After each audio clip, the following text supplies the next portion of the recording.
Bismillahirrahmanirrahim. Assalamualaikum warahmatullahi wabarakatuh. Alhamdulillahirabbil alamin. Pada kesempatan ini kita dapat berjumpa dalam perkuliahan online dengan materi yaitu sholat jenazah. Petunjuk lengkap sholat jenazah. Kita dimulai saja ya, biar tidak menyita waktu. Oke. Yang pertama kita bahas itu 4 hal saat ada orang sakaratul maut, apa yang harus kita lakukan. Itu lakukan 4 hal. Lakukan 4 hal ini saat ada orang yang sakaratul maut. Yang pertama, membaringkannya, jangan sampai berdiri. Terusnya mentalqin, yaitu bareng-bareng atau menuntun untuk mengucapkan tahlil la ilaha illallah atau Allah, la ilaha illallah, Allah, enggak apa-apa. Atau membaca kalimat syahadat, asyhadu an la ilaha illallah wa asyhadu anna muhammadar rasulullah. Kita menuntun kepada orang yang sakaratul maut supaya mengikuti kita. Terusnya mulut kita didekatkan dengan telinga orang yang sakaratul maut supaya mengikuti membaca surat tahlil. Kalau berat tuh bisa kita mengucapkan Allah, Allah, Allah, Allah saja. Yang ketiga, membaca ayat suci Al-Quran biar sakaratul mautnya tidak lama-lama. Tuh, ada yang sakaratul maut lama sekali, kasihan. Kita mohon kepada Allah yaitu membaca suci Al-Quran supaya sakaratul mautnya tidak lama-lama. Dan yang keempat, apabila sudah kelihatan meninggal, menjamkan matanya, kita tutup matanya, menjamkan matanya, kita sudah meninggal. Itu 4 hal yang harus dilakukan apabila ada orang yang sakaratul maut. Baiklah, materi selanjutnya yaitu penyelenggaraan jenazah. Yang pertama yaitu membandingkan jenazah, mengkafani, terusnya mensalati jenazah dan menguburkannya. Bagaimana tata caranya? Baiklah, yang pertama kita membandingkan jenazah. Ada niatnya nih. Niat membaca niat membandingkan jenazah. Bismillahi ala millati rasulillah nawaitu an ughsila hadzal mayyita. Kalau laki-laki ya, kalau perempuan hadzihil mayyitata fardul kifayatillahi ta'ala gitu ya. Allahumma silhu untuk perempuannya bil ma'i wasalji wal barad. Ya, ada perbedaan. Menyiramkan air ke seluruh badan sampai merata dari ujung rambut terus ke bawah sampai kaki sambil berdoa berikut sebanyak 3 kali. Itu ghufranaka ya Allah Rabbuna wa ilaikal masir. Wahai ya Allah, mohon ampunanmu ya Allah, wahai Tuhan kami, dan hanya kepadamu tempat kembali. Itu membandingkan jenazah. Syarat membandingkan jenazah. Yang pertama, jenazah itu harus orang Islam tentunya. Kalau bukan orang Islam ya no way, kita tidak usah, ya, bukan urusan kita. Terus apapun alirannya, mazhab apa, ya, baik mazhab Syafi'i, Maliki dan sebagainya, terus ras apa, suku apa, dan profesinya kita mandikan kalau itu jenazahnya orang Islam. Dan yang kedua, didapit tubuhnya walaupun sedikit. Misalkan orang susah sekali untuk dimandikan karena tercecer. Yang ketiganya, bukan mati syahid, mati dengan peperangan untuk membela agama Islam seperti terjadi pada masa Rasulullah SAW. Yang mati syahid, biarkan darahnya yaitu mengenai tubuhnya atau darahnya mengenai bajunya, kita tidak usah memandikannya, ya. Yang selanjutnya yaitu ketentuan memandikan jenazah muslim. Jenazah laki-laki dimandikan oleh laki-laki lagi, dan jenazah perempuan dimandikan oleh kaum perempuan lagi. Tidak boleh laki-laki dimandikan perempuan atau perempuan dimandikan oleh laki-laki. Dan yang kedua, seorang suami boleh ikut memandikan jenazah istrinya, dan seorang istri juga boleh ikut memandikan jenazah suaminya. Dan yang ketiga, seorang ayah dapat ikut memandikan jenazah anak perempuannya dan yang masih di bawah umur, dan seorang ibu juga dapat ikut memandikan jenazah anak laki-lakinya yang masih di bawah umur. Dan yang paling penting nih, aib atau cacat jenazah tidak boleh diceritakan kepada siapapun. Oh, misalkan ini, ada tatonya, ada cacatnya, nggak boleh diceritakan apapun jenis aib atau cacat jenazah, diceritakan kepada siapapun gitu. Terusnya ada nih tambahan, memandikan jenazah dalam posisi, kita caranya ya. Jenazah dalam posisi tertelentang, mulai menyiram dari kepala jenazah. Yang kedua, jenazah dimiringkan ke kanan untuk menyiram bagian belakang dan kanan jenazah. Dan yang ketiga, jenazah dimiringkan ke kiri untuk menyiram bagian belakang dari kiri jenazah. Dan yang keempatnya, dibilas sampai bersih dan bilasan terakhir dengan air kapur barus, tentunya supaya wangi. Setiap selesai kemudian dibilas semua. Tiap siraman dihitung sampai bilasan terakhir. Tambahan aja. Peralatan yang harus dipersiapkan untuk memandikan jenazah. Yang pertama, tempat mandi atau bilik mandi atau tabir dengan sarung atau dengan kain yang panjang. Biasa ada persiapan di kampung tuh. Kain basahan, kain sugi, sabun, air cendana, mawar, dan air kapur baru supaya wangi tentunya. Air daun bidara, sarung tangan, pencobek atau gayung, minyak wangi, handuk, dan sebagainya. Ya. Terusnya cara mandikan jenazah kita lihat cara-caranya. Nah, keterangannya nih, tata cara memandikan jenazah. Jenazah ditempatkan di atas meja yang miring atau yang agak tinggi tempatnya nih, supaya percikan air di bawah tidak mengenai jenazah. Kena tanah kotor balik lagi ke jenazah. Tempat untuk memandikan harus tertutup dan terlindungi. Pakai kain kayak apa, pakai sarung. Kalau di kampung tuh biasanya sudah disediakan, kalau di perkampung, kain penutup untuk memandikan jenazah panjang berapa meter gitu ya, kira-kira 5 meter sampai 10 meter. Di atas meja diletakkan 6 pohon pisang sebagai bantalan.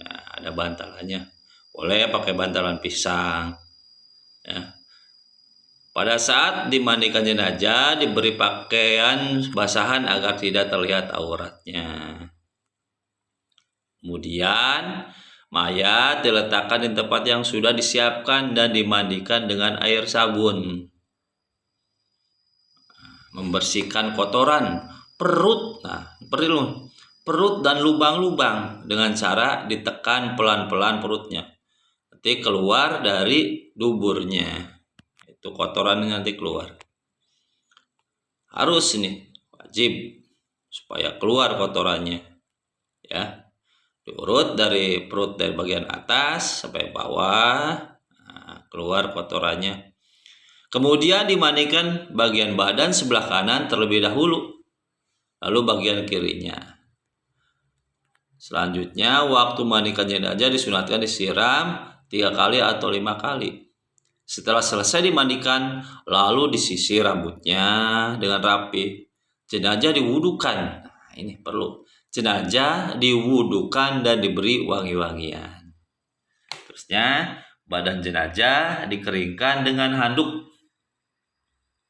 Awas jangan keras-keras ini untuk mengeringkannya, karena masih sakit bekas sakaratul maut.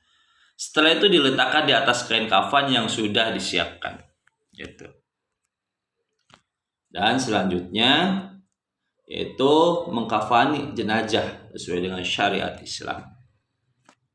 Mengkafani, tata cara mengkafani jenazah.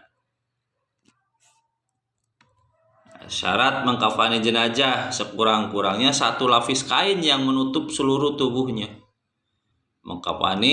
Mengkafaninya sesudah dimandikan tentunya. Terusnya diutamakan kain yang digunakan berwarna putih. Wah, nggak boleh hitam atau merah, punya putih. Bagi laki-laki disunahkan 3 lapis kain, terdiri dari kain sarung, 2 lapis yang menutup seluruh tubuhnya, dan untuk perempuan disunahkan 5 lapis kain, terdiri dari basahan atau kain bawah, ya, selembar kerudung tutup kepala, selembar baju kurung dari 3 lapis yang menutup seluruh tubuh. Atau ada celana-celanaan gitu, dibikin seperti celana-celanaan. Kecuali orang yang sedang ihram dikafani dan dengan pakaian ihramnya tidak diberi wangi-wangian dan kepalanya tidak ditutup agar ia tetap dalam melaksanakan ihram. Luar biasa ini.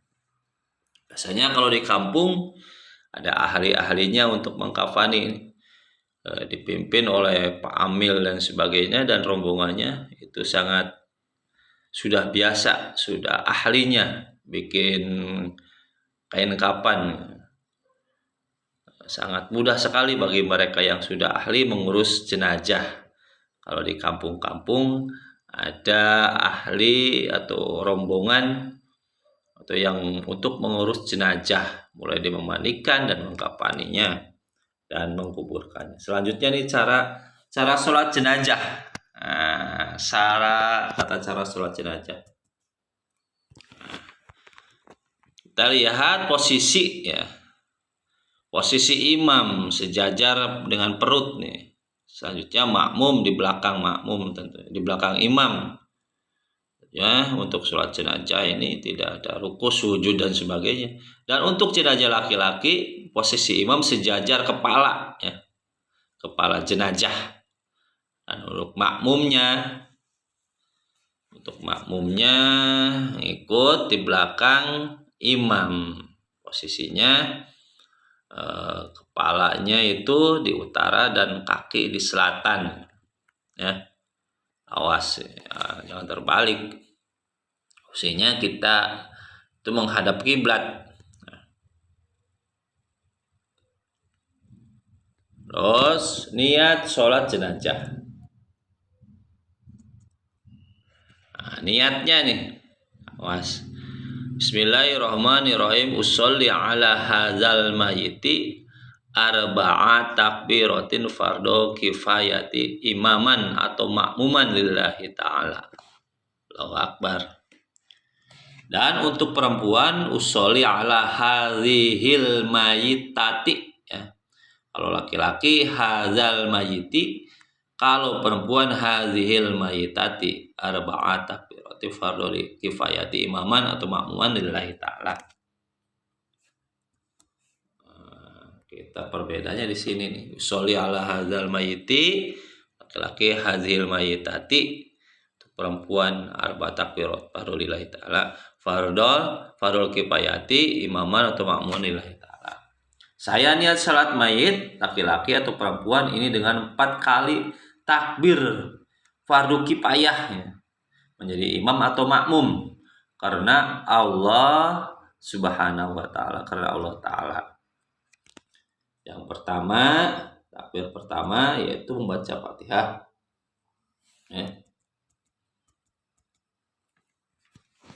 Bismillahirrahmanirrahim.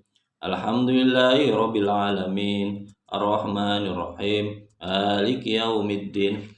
Iyyaka na'budu wa iyyaka nasta'in. Ihdinas siratal mustaqim. Siratal ladzina an'amta 'alaihim ghairil maghdubi 'alaihim waladdallin. Selanjutnya membaca sholawat, tentunya sholawat Ibrahimiyah gitu ya. Allahumma sholli ala Muhammad wa ala ali Muhammad kama shallaita ala Ibrahim wa ala ali Ibrahim innaka Hamidum Majid. Allahumma barik ala Muhammad wa ala ali Muhammad kama barakta ala Ibrahim wa ala ali Ibrahim innaka Hamidum Majid. Bagaimana kalau pakai sayyidina? Boleh. Allahumma sholli ala sayyidina Muhammad wa ala ali sayyidina Muhammad. Ya gitu ya. Kama sholaita ala sayyidina Ibrahim wa ala ali sayyidina Ibrahim. Ya, dan selanjutnya. Dan yang ketiga yaitu takbir yang ketiga, Allahumma gfir lahu warhamu wa'afihi wa'fu anhu wa akrim nujulahu wa wasi' badakhalahu wa ghsilu bil mai wasali wal barad, dan seterusnya. Biasanya kalau yang pendek, Allahumma gfir lahu warhamu wa'afihi wa'fu anhu wa akrim nujulahu. Nah, segitu saja sudah cukup. Dan takbir yang keempat, Allahumma la tahrimna ajrahu wa la taftina ba'dahu waghfir lana walahu. Artinya untuk perempuan Allahumma gfir laha ya. Laki-laki Allahumma gfir lahu. Nah, kita flashback lagi. Membaca niat yang pertama, yang kedua takbir pertama membaca Al-Fatihah. Terus takbir kedua membaca sholat atas Nabi, itu sholat Ibrahimiyah, atau sekurang-kurangnya membaca sholawat Allahumma sholli ala sayyidina Muhammad wa ala ali sayyidina Muhammad. Takbir ketiga membaca Allahumma gfir lahu warhamu wa'afihi wa'fu anhu. Ini pendek-pendek. Dan yang kelima atau takbir yang keempat yaitu Allahumma la tahrimna ajruhu wa la taftina ba'dahu waghfir lana walahu. Dan yang keenam tutup dengan salam. Assalamualaikum warahmatullahi wabarakatuh. Ya. Diakhiri dengan membaca salam.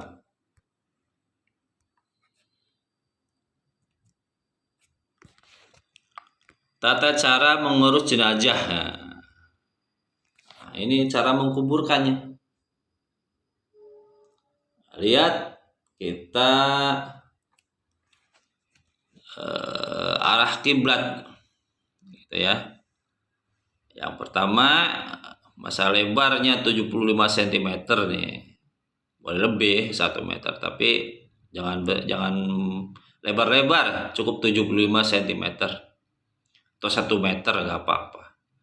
Untuk mengurangi berdesakan, biasanya kalau di kota itu tanah kubur tuh cukup sangat mahal sekali. Cukup dengan 75 meter, dalamnya 125 cm sekurang-kurangnya. Dan muka mayat ke arah kiblat. Nah, ada yang lahat nih, lihat nih. Yang lahat bikin 50 cm dan untuk tingginya 55 cm. Ada ketulan atau tanah-tanah untuk bantalan kepalanya. Dan kepalanya harus menghadap kiblat, mencium tanah. Dan ditutup dengan papan ini. Papan. Tutup dengan papan atau padung ya. Ngeri sekali ini kalau melihat posisi kita nanti kalau sudah mati seperti ini, gak ada teman kan gitu, petang gelap gulita, kecuali yang menerangi nanti dengan amalan membaca Al-Quran gitu posisinya. Nah, kita seperti ini ya, lihat posisi.